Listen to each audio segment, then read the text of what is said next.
Alright, welcome back to my YouTube channel. This is Frank DiMora from the End Times Research Ministry. I want to get right into it. I've already put up a couple videos for today, November the 13th, but I wanted to add this one as well. And for those of you who just found my YouTube channel, you can go to my website, as you see here highlighted in yellow. Click that and you'll be able to download my documentary that is very, very current as of November the 12th of 2013. I want to turn our attention to Saudi Arabia because Saudi Arabia was in the news, and when it is in relation to the nation of Israel, I really need to make the connection for the people who may not know anything about the Bible or obviously the Psalm 83 war and the Ezekiel 38 war. Now, according to what we know that God spoke to us in His Word about Psalm 83, as you can see here by the arrow highlighted in yellow, Saudi Arabia, which is Ishmael, the father of the Arabs, will partake in the Psalm 83 war along with the rest of these countries that are numbered. So Saudi Arabia is one of the nations who will join in on the attack on Israel in the Psalm 83 war. So what I wanted to show you also is the relationship that we see from the Bible. What is Saudi Arabia, which is in the Old Testament, their name, by the way, is Sheba and Dedan. So what does God show us about Saudi Arabia? Well, we know now that Saudi Arabia is going to be an enemy of Israel. They will be attacking Israel. Why are they going to be attacking? Well, I'm going to connect the dots for you here. But let's take a look at what Ezekiel tells us, because there's something different here about Sheba and Dedan, or Saudi Arabia. So let's read Ezekiel chapter 38, verses 12 and 13. And this is the battle that will be coming against Israel. This battle will be led by the Russians. And there will be major allies that join up with Russia, just like there were major allies in the Psalm 83 war. So it says this: to take a spoil and to take a prey, to turn thy hand upon the desolate places that are now inhabited, and upon the people that are gathered out of the nations, which have gotten cattle and goods, and dwell in the midst of the land.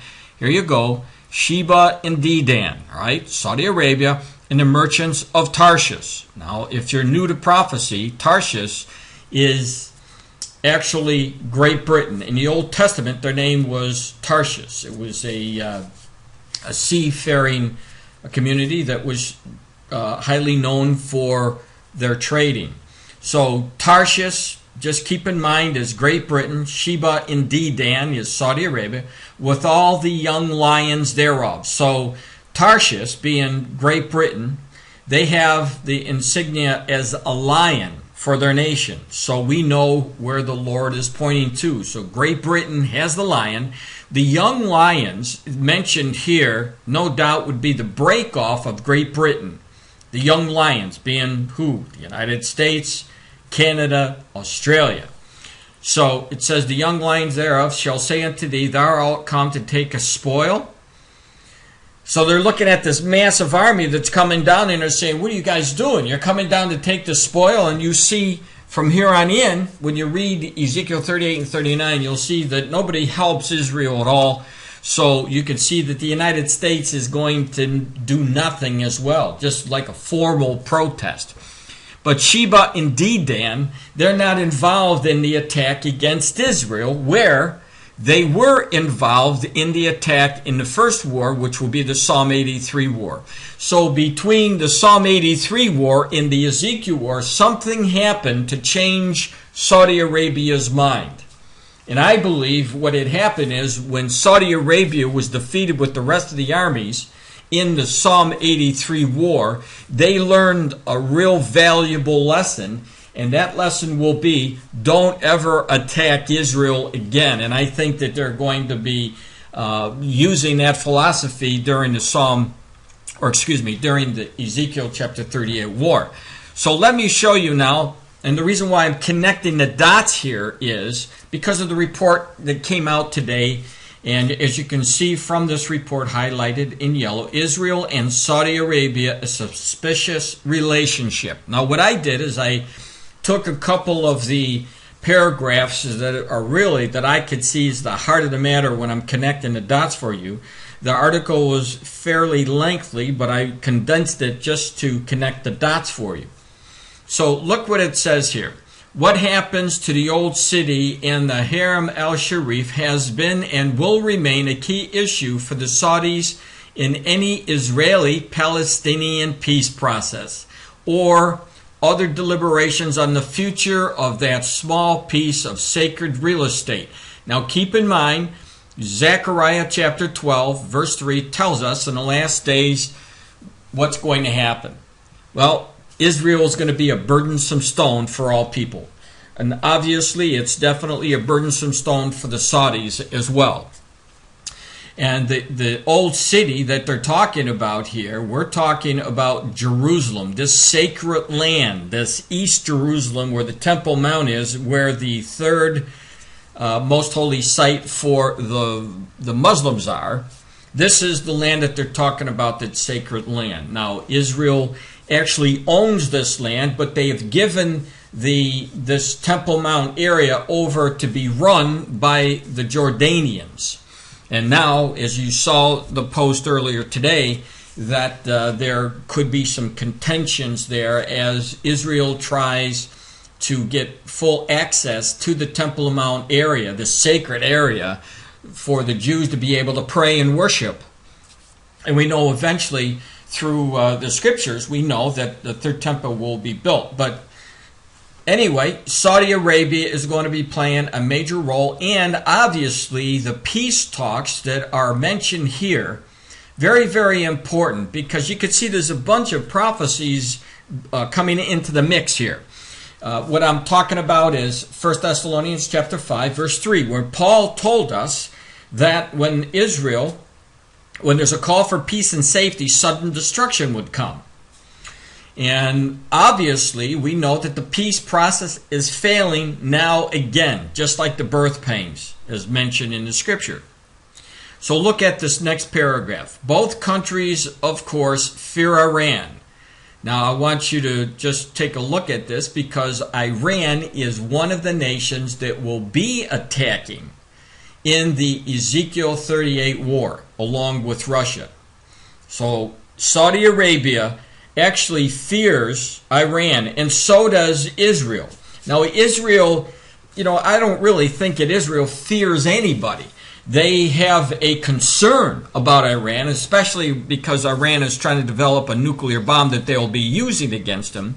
But right now, the Saudis and the Israelis both have Iran as a problem. All right? That we need to establish. Now, unlike the Saudis, I believe that the Saudi Arabians are going to be in the mix. They will be dragged in because of this holy land, this East Jerusalem, where the Temple Mount is. I believe that they'll be dragged into this war over the burden of Jerusalem. And then they'll learn their lesson and they won't attack like Iran will attack. So let me go on. All right, so again, both countries, of course, fear Iran and worry about the consequences of Tehran with a bomb. And they're talking about a nuclear bomb. And obviously, if you've been watching the news, you know that Israel has stated many, many times that they would attack Iran to stop that nuclear bomb from ever being falling in the hands of the Iranians. Now, for Israel, this is clearly their number one existential threat.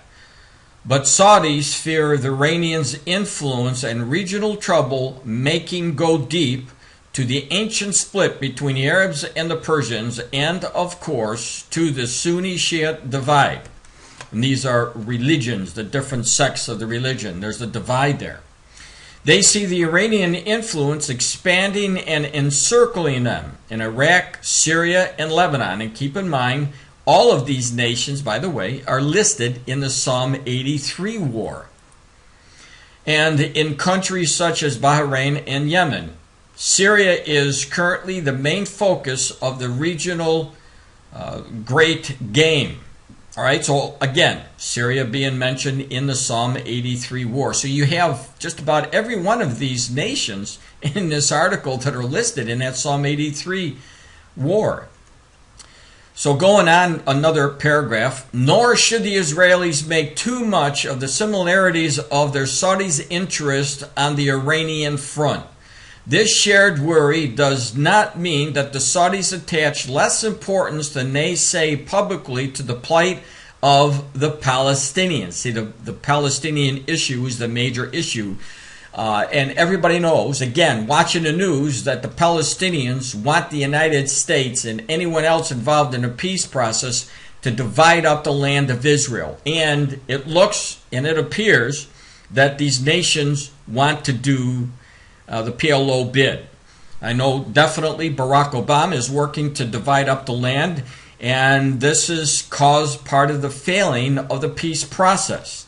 So the Palestinians are numbered in that Psalm 83 war along with the Saudis. So it doesn't surprise anybody who knows prophecy that the Saudis are close at hand with the plight of the Palestinians. Let's move on. Even if the pressures of the Arab Spring in the region have inevitably pushed that issue down their immediate agenda, however, mixed Saudi memories of Arafat are, the Palestinian cause remains a sacred one for them. So there you go. That's really the issue here that I'm trying to show you, the heart of the matter. The Saudis are on the Palestinian side. They want to give this land back to the PLO. Now, indeed, part of the reason the Saudis want to see progress on the Palestinian issue is to seek to deny the Iranians the ability to claim with a politically calculating eye on the Arab street that they are more genuine advocate of Palestinian rights. So there you have it. I'm hoping that you see now the connection between the relationship of Israel and the Saudis. Right now it seems like the Saudis have the same kind of agenda as Israel over Iran. But in the long run, what we do know is Saudi Arabia is going to have to move into this conflict with the rest of those nations that border Israel. So at least now you'll know the connection, so you'll know what's going to happen in the near future. God bless.